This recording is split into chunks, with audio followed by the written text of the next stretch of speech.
Hi friends, it's Katie with Katie Dickson Photography. I'm back. And if you haven't noticed, I'm actually in a new space. So I've gotten a new studio space where I hope to be making many more videos for you guys. And as a special thank you today for being so patient and also for reaching a special milestone, I now have over 300 YouTube subscribers. So thank you to each and every one of you. I really appreciate you guys checking in and following me and watching my videos. That's so special. And as a little bit of a thank you, I am going to be giving away an action that I created in Photoshop to help get rid of flyaway hairs in my portraiture. And I don't know about you, but flyaways really get me. So I created a special action to help me deal with that, and I'm going to be sharing it with you. So if you click in the little comment box below this video, there will be a link to download the action, and in this video I'm going to show you how to load the action into your version of Photoshop, as well as how to use it on a photo from a recent session.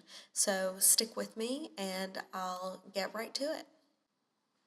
Okay, so first things first, we are going to open up Photoshop. I'm currently using Adobe Photoshop CC 2017, so it is the latest version of Photoshop on the Creative Cloud. Now, I'm going to show you how to load an action into Photoshop, and it's pretty easy. You have to come over here into your Actions panel, and if this is minimized or looks like this, all you have to do is click out onto these little double arrows and it will expand out. And then we've got this little hamburger icon here. If we click on this, we get a flyout menu, and all we have to do is click onto Load Actions.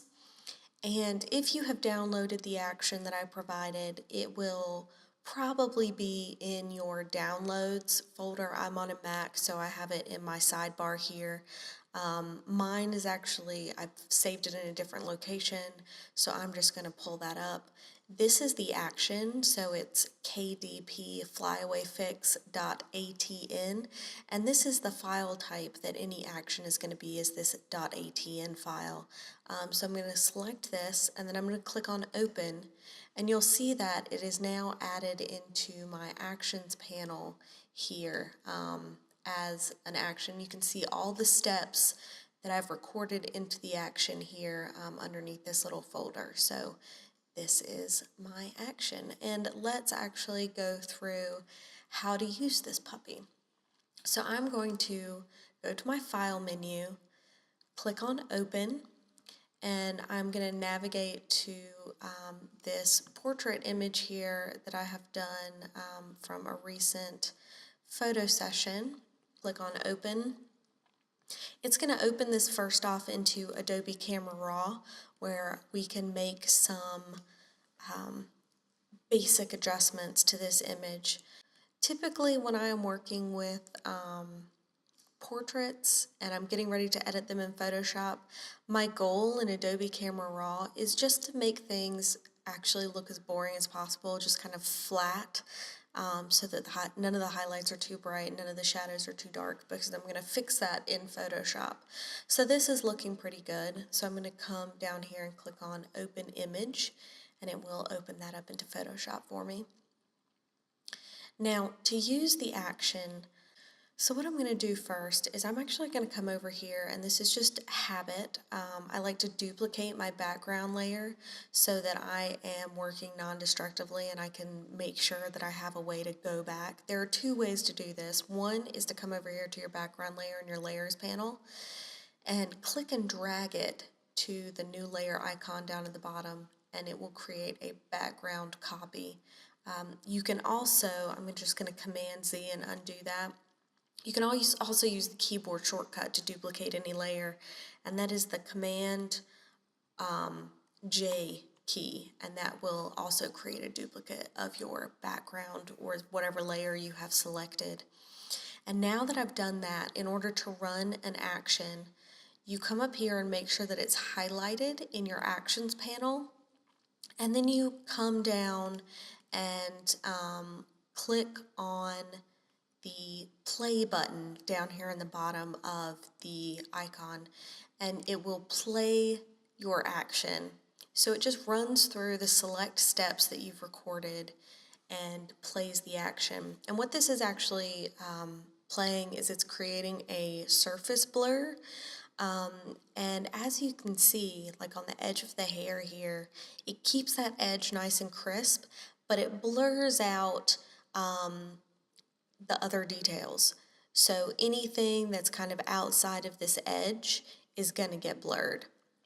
And this action actually requires you to do some tweaking, which is why it is kind of stopped here on this second layer, because you can come in here and adjust these sliders so that you start to see these flyaways disappear.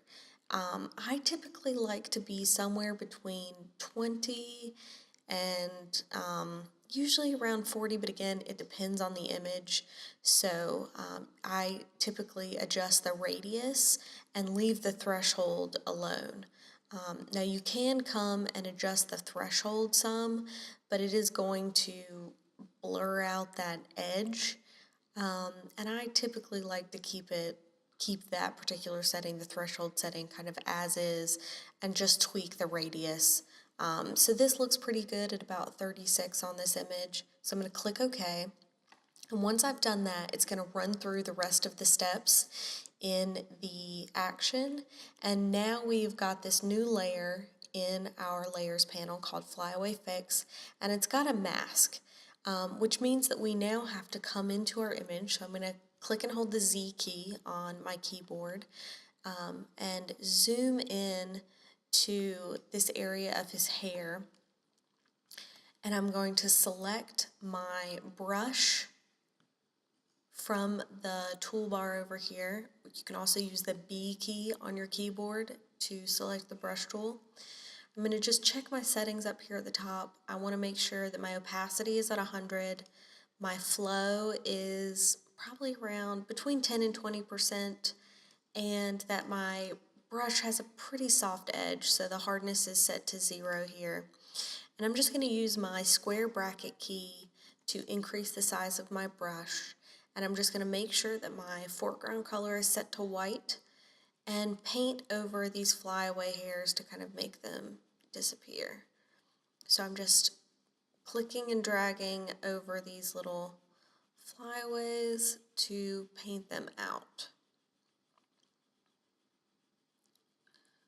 And this is actually working really well in this image. I have those flyaways kind of up against a clean background, so they are just pretty well disappearing, which is nice. And if you want to see a little bit of a before and after, you can click on your little visibility toggle here and see a before and after, and that's actually doing a really good job of cutting down on those flyaways. Now, if you still have some like clouding that happens, sometimes that'll happen when you're painting away some of the flyaways with this action. You'll see like these little fuzzy things that kind of stick around, or like a cloudy effect that kind of hangs around. What I like to do is I will come down here to my layers panel, click on the create new layer, and I'll get a new blank layer here. And I'm just going to take my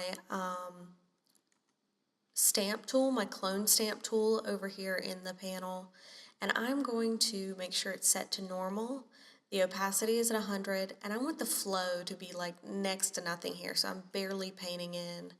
And I also want to make sure that that it's sampling all of the layers, since I am working on a blank layer, so I want to work non-destructively. And I'm just going to choose an area to sample from by holding down the Option key, and then just painting over some of these areas that kind of stuck around. So I'm touching this up just a little bit around the edges if, for example, some things didn't quite go away as much as I wanted them to. And I'm just using the square bracket keys to adjust the size of my brush up and down according to what I'm doing, and just kind of softening the edges. And I try to remind myself that I don't have to be so perfect here, because again, once you're zoomed out, you don't see a lot of these issues that kind of I feel like you see when you're zoomed way in. So here's just a quick before and after. So before the flyaways and now after.